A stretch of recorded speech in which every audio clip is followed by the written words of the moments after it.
اگلا سوال ہے علی بھائی، کیا سنت مؤکدہ اور غیر مؤکدہ کے پڑھنے میں کوئی فرق ہے؟ کوئی فرق نہیں ہے. مؤکدہ غیر مؤکدہ نوافل یہ تفریق فقہا کی ہے. قرآن و حدیث میں دو ہی ٹرم ہیں، فرض عبادت اور نفلی عبادت. جو آپ نے ہمیشہ نفلی عبادت کی ہے اسے سنت مؤکدہ کہتے ہیں، تاکید کی گئی. وہ بخاری مسلم میں ہے، 4 ظہر سے پہلے، 2 ظہر کے بعد، 2 مغرب کے بعد، 2 عشاء کے بعد، 12.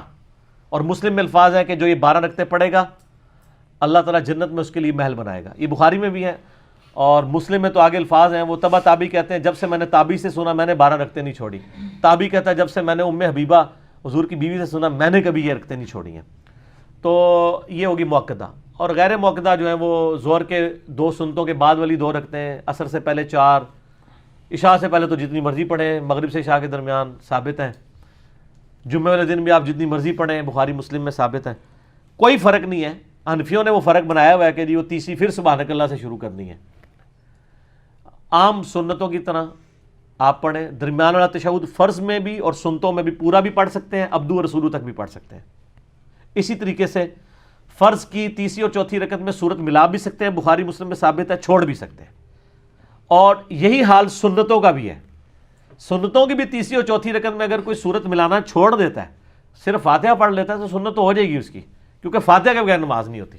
لیکن بہتر یہ ہے کہ وہ سنت مؤکدہ ہوں، غیر مؤکدہ ہوں، اسی طریقے سے پڑھے کہ ہر رکعت کی میں سورہ فاتحہ کے بعد سورت بھی ملائے، اور تشہد عبدو رسولو تک تو کم از کم پڑھے، اور پورا پڑھ لے تو زیادہ ثواب ہے.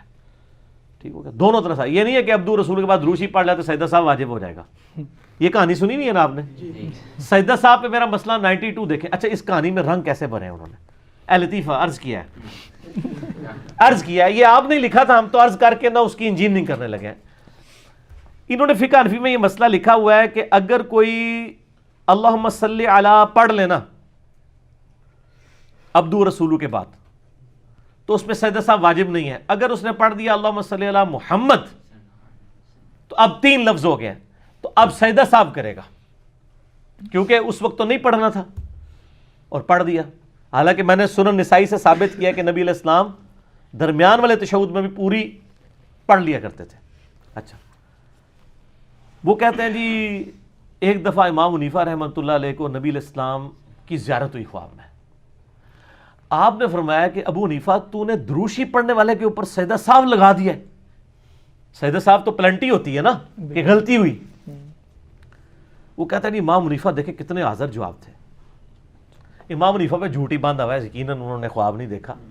تو اب اگر میں مذاق اڑاؤں تو امام حنیفہ کا نہیں اڑا رہا ہوں گا، آپ کے واقعے کا اڑا رہا ہوں گا.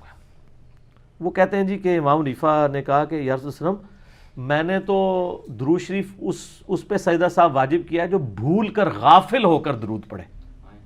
ہائے ہائے ہائے سر انجینئرنگ ہو چکی ہے جی کرنا رک جاؤ. تو وہ چونکہ اس نے غافل ہو کے پڑھا ہے تو غافل ہونے کی سزا یہ ہے کہ سجدہ صاحب کرے. ان سے پوچھے فقہ حنفی میں لکھا ہوا ہے کہ ہر وہ کام جس سے سجدہ صاحب واجب ہوتا ہے اگر وہ جان بوجھ کے کیا جائے تو نماز ہی نہیں ہوتی.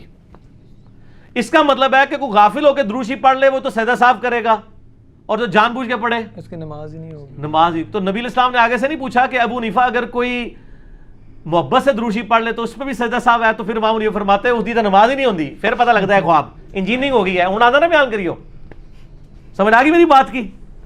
فقہ حنفی کا یہ پیٹ مسئلہ ہے کہ ہر وہ کام جس سے سجدہ صاحب واجب ہو جائے وہ تو ہوتا ہے بھولنے کے اوپر.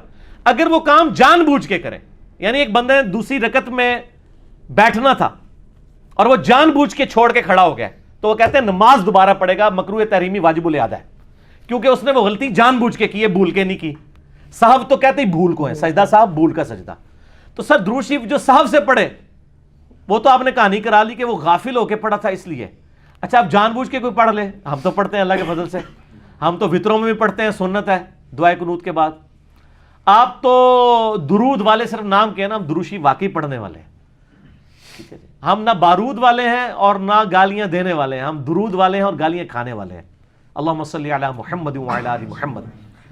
تو یہ انجینئرنگ ہوگی جی اب اس واقعے کی. اب اس واقعے کو آگے سے اب کچھ جوڑنا پڑے گا آپ کو، کیونکہ اس واقعے کے آگے اب لکھا ہوگا فٹ نوٹ کے اوپر کہ اگر یہ مسئلہ ہے تو پھر اے مسئلہ بھی حل کرو نا، کہ اگر جان بوجھ کے دروشی پڑھ لے تو پھر تو اس کی نماز افضل ہونی چاہیے، تو آپ کہیں گے وہ ہوگی ہی نہیں۔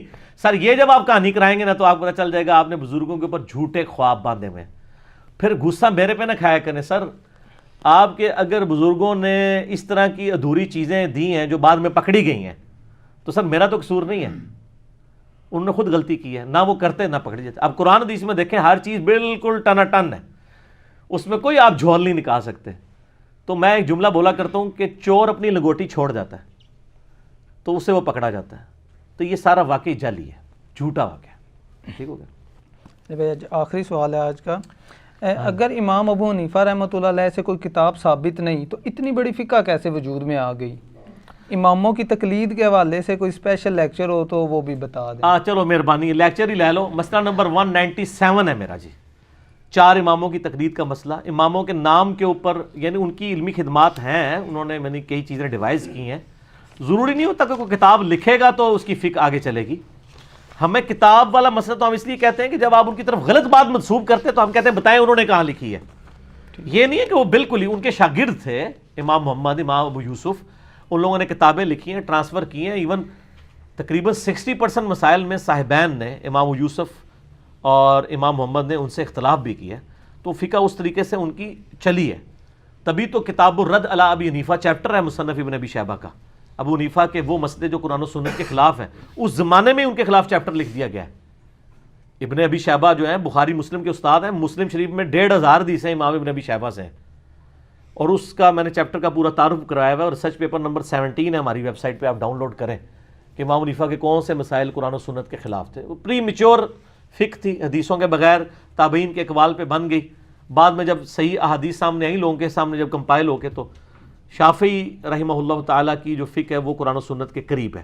باقی مسئلہ 197 ہی دیکھ لیں، زیادہ یعنی اس پہ بات کرنے کی ضرورت نہیں ہے۔ میں آلریڈی ایک بڑا مینیجبل فارم میں لیکچر ہے، یہ میری زندگی کے بہترین لیکچرز میں سے ہے، جس میں نے ایچ ڈی کیمرے میں کئی ایک مثالیں دکھائی ہیں۔ 1.5 پونے 2 گھنٹے کا لیکچر ہے، 197 مسئلہ لکھیں، یوٹیوب پہ وہ لیکچر کھل جائے گا۔ ٹھیک ہے جی، جزاک اللہ خیر۔ اللہ تعالیٰ سے دعا ہے جو حق بات میں نے کہی اللہ تعالیٰ ہمارے دلوں میں راسخ فرمائے، اگر جذبات میں میرے منہ سے کوئی غلط بات نکل گئی اللہ تعالیٰ ہمارے دلوں سے معاف کر دے، ہمیں کتاب و سنت کی تعلیمات پر عمل کر کے دوسرے بھائیوں تک پہنچانے کی توفیق عطا فرمائے۔ سبحانک اللہم و بحمدک، اشہد ان لا الہ الا انت، استغفرک و اتوب الیک، وما علینا الا البلاغ المبین۔ جزاکم اللہ خیرا۔